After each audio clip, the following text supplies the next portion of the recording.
Now, if you enjoyed hearing from Carlos during our live podcast, and it's clear from your reactions that you did, get ready because it is time to hear from Carlos again.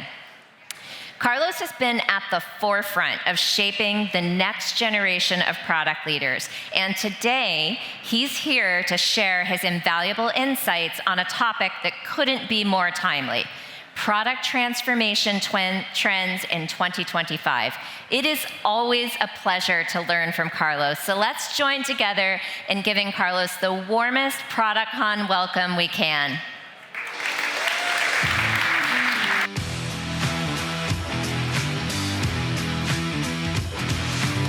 Thank you. I'm back. That's what you get when you pay for the conference, you know? Anyway, transformation, that magical word that was created by consultants. Yet, over 70% of digital transformations fail, according to McKinsey, which is ironic. I started product school around 11 years ago, before product management was cool. I actually think now it's too cool, to the point that we go to things like this. Day in the life of a product manager, office edition. Follow my day at work in San Francisco. I've been back to the office since August, so I did my hair and I actually tried to look nice. It was such a gross day today. I took a lift to the office and went to the cafe to get some breakfast. I have a free coffee bar and I got an almond milk latte. We'll say that my tech company has the best food in Silicon Valley. I caught up with my work friend Zhao. We hadn't seen each other in over 18 months. I went upstairs and grabbed a conference room for myself, where I was in a bunch of back-to-back meetings this morning. I passed by my coworker Carlos. He was in a different meeting and I was distracting him. In the afternoon, we went to grab some lunch downstairs, but I forgot to take a video of it. We raided the snack room for some LaCroix and chips. I ended up getting some dried mango and this pear turmeric drink. It looked really interesting, but I didn't like it at all. When the day was done, I went downstairs to go to the work gym. This is one of the perks I miss the most about being in the office. Gym has weights, treadmills, and all the equipment that I would ever need. I had a short half-an-hour workout, and then I finally left the work building. Got some salad and then Ubered to my Airbnb, where I'm staying for the week. Thanks for coming with me on my adventure. That's what I call peak product management. That was 2 years ago in Silicon Valley. I live there, and I can promise you that that is not the case at all, although that is actually true. That used to be the case. However, something has changed. And if you look at the statistics, you'll notice that 2024 was the year where most amount of CEOs left their companies. And that's a nice way of saying most CEOs got fired. I'm glad you find it funny, because I don't. Previous record was 2023, so we are definitely in a risky trajectory. That said, if you look at the market response, once those announcements were made, it was kind of shocking. Companies such as Nike, Starbucks, Boeing, or Intel saw their stock go up as soon as they mentioned that their CEO is departing. And by the way, 2025 is tracking to break the 2024 record. So as I look at all of this information, something that is very much top of mind for me is, what does this mean for the Chief Product Officer? I'm privileged, grateful to have the opportunity to work with many of them, and the reality is that they're next on the chopping block. Again, I'm not joking. That's the sad reality of the situation, and in a way, it makes sense, because for the longest time, we just had it too easy. Product used to be this bridge in between technology and business where, if something doesn't go your way, you could still point fingers at sales or at technology. But that doesn't fly anymore. These are the key 3 expectations that the board is putting on the CPO. Number 1 is to take more responsibility for revenue growth, not just user value. User value is table stakes. The second one is around driving cost efficiency, not just manage roadmaps. At the end of the day, the board speaks in dollars and not in features. And the third one is around leading AI adoption across the entire org, not just the product team.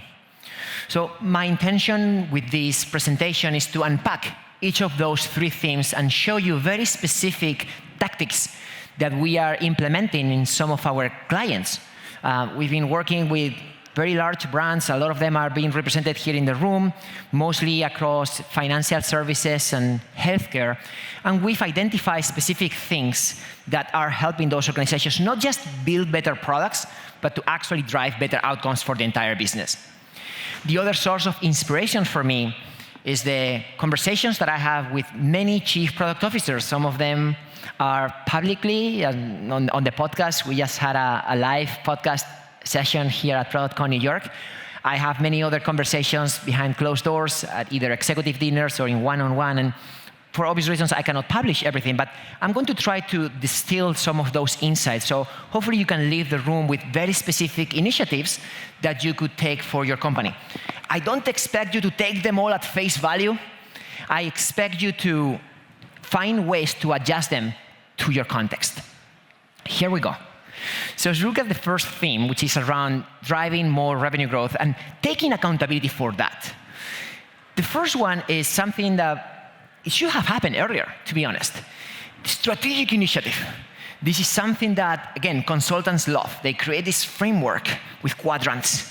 And if you look at this impact by effort framework, a strategic initiative is the top right one. That's the initiatives that have the most potential to drive impact, as well as would require the most amount of effort in order to make them happen.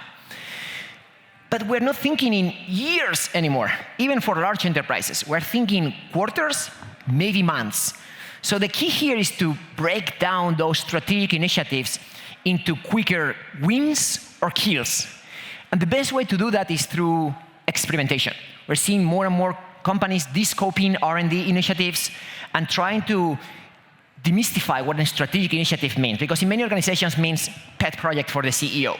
And see there are ways to put them into the market as soon as possible to get quick signal. And if the signal is positive, then it's okay to move to the next stage and roll this way. But if the signal is not positive, it's also okay to kill fast. The whole point is you need to get to an answer as quickly as possible. The second initiative is also kind of counterintuitive, because I think in times of peacetime, nobody would want to just take customer requests and modify roadmaps. But the reality is different. We're not in peacetime anymore, and we had a session on that earlier today. So I just want to point this out. Obviously, as a product leader, you can use your judgment to know when to use this lever or not. But the reality is that more and more companies are now seriously considering high-value customer requests and making those trade-offs on the roadmap as a way to drive revenue faster. Obviously, there's always a gray area, and there might be ways to use that in ways that scale, but it's also okay to do things that do not scale, because there might not be future quarters, future years. The third initiative is also spicy. And this is something that is very common in sales teams where people have big chunk of their salary on the line, contingent on driving revenue. However, in product, that wasn't the case, right? We will have most of our salary as base salary. That's changing.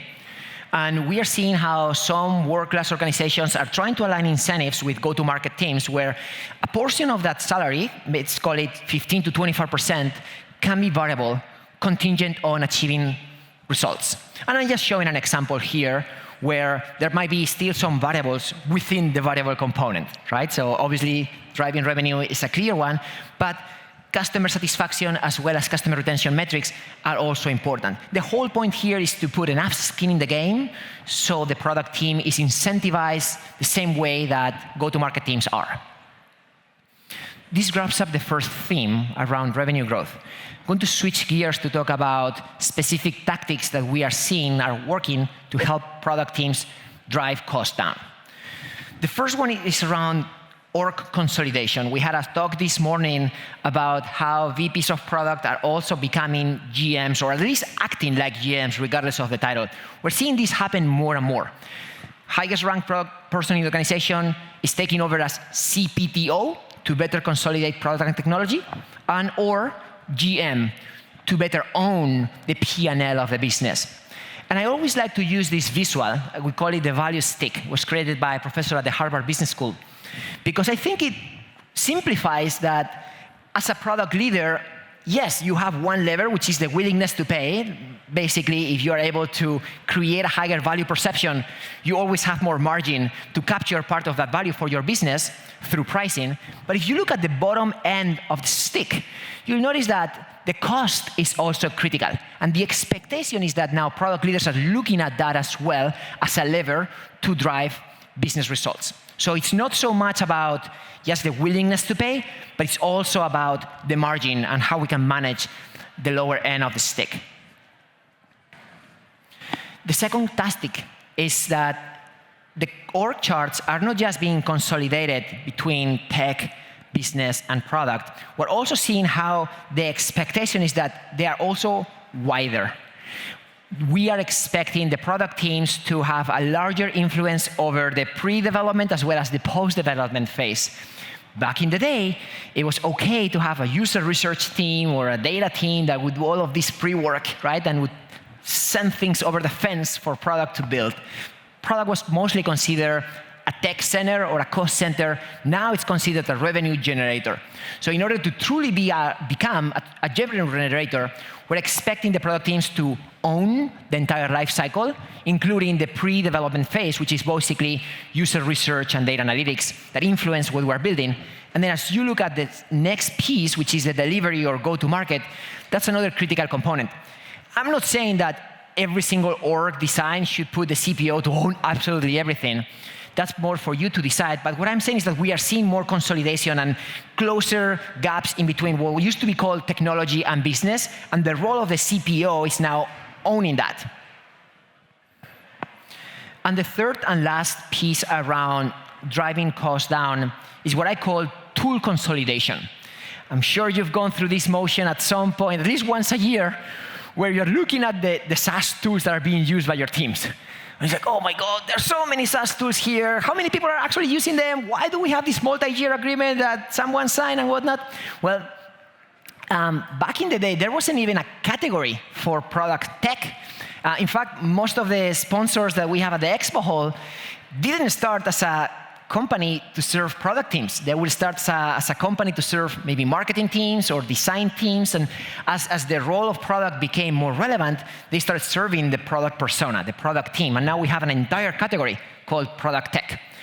The way that category started was companies focusing on very specific use cases. So we'll have companies that would do data analytics, companies that would do road mapping, companies that would do prototyping, companies that would do user research, you name it. Now we're seeing the next phase of that, which is an all-in-one platform approach, where a lot of these companies are trying to cover multiple use cases. This way, when it's time to review budget by the client, they can justify the renewal. So that's a very important point, because we definitely need the tools to do our best work, but probably too many tools are creating too much confusion and too much cost. Now, the next wave that we are seeing is that these tools are not only enabling integrations across other systems in a native way, they're also creating integrations through protocols such as MCP. So as you think about creating AI workflows, your agents can integrate with all these different systems in a much smoother way without engineering resources. So as you consider purchasing this type of SaaS tools for your business, organizations that are approaching this type of all-in-one platform take plus MCP protocols tend to win more deals because they're ultimately saving more money for their clients. So I'm switching now to the last theme, which is around AI adoption. You probably saw this statistic last week in the news where Microsoft announced that around 30% of their production code is already being developed by AI. And we're seeing more big tech companies using a similar OKR. Google, Amazon, even Meta recently released that they expect to have around 50% of the production code generated by AI next year. All of this movement started at a very high level, mostly by CEOs creating these AI memos, right? Like the Shopify AI memo or the Duolingo AI memo. That's an interesting take. That's a way to kind of shake up the common thinking, but that's not enough because that doesn't really drive behavioral change. When you hear your CEO say, you have to do more with less, how do you action that? Well, now we're seeing what that really means. We're seeing more and more organizations using OKRs at the company-wide level to increase AI adoption. The example I just gave you is very, very common in engineering. If you think about similar examples for product teams, we could look at number of tickets being closed without human interaction. You could look at the velocity of your sprints, or how that velocity is being accelerated thanks to the automation of some of your tasks that are more like smaller, more tactical. So we expect to see much more of that. I think the point of putting it at the company-wide level and defining a measurable OKR so people know what to aim for is very important to drive that type of behavioral change. I love this visual. I call it the broken comb. Because when I started in product, I used to be a T-shaped product manager. I would come from an engineering background, and then I became a generalist. But my background was in engineering. Many of you probably came from a different background, could be design or could be business, finance. Now, that's not enough. Going from being a specialist into a generalist is not enough. We are now looking for specialized generalists. What does that mean? Well, it means that now the expectation is for any PM to have a deep area of expertise across multiple dimensions. And that's now possible through vibe coding, or I call it vibe PMing, which is basically not just using no-code or low-code tools. It's really leveraging that so you can be much more self-sufficient. You do not need to run SQL queries to gather data insights, the same way you do not need to run code in order to deploy code into production or to create some experiments. So the sooner you can get on board with this, and this applies also at the executive level, the much better for everybody. So I wrap up with this. I hope you don't recognize this visual because it's horrible. There is a bunch of companies out there who are still using extremely outdated frameworks. This one is called SAFe. And I've never seen a single company in my life that was successful with a framework like this.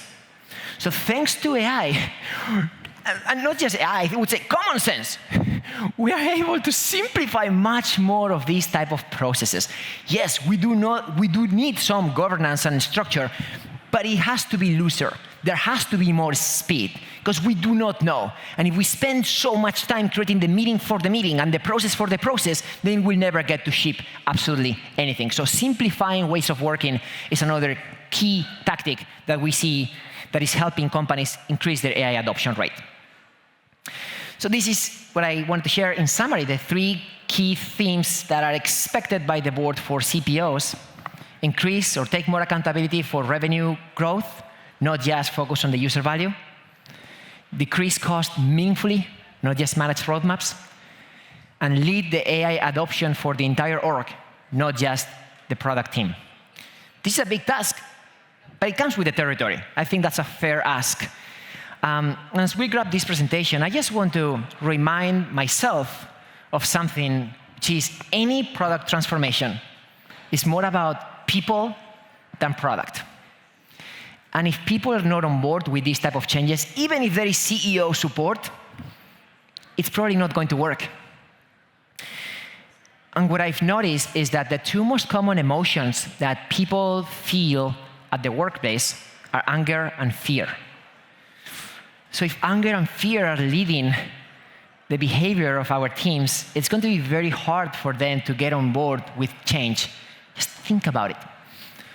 And that's a challenge. That's a real challenge and opportunity for the CPOs in the room. This is a ritual that I like to use every week with my leadership team, and sometimes with some of our clients as we navigate transformation together. I call it the vocabulary of feelings. And this is just a one sheet that lists so many different feelings. It's a broad range from good to bad, and then levels of intensity from low to high.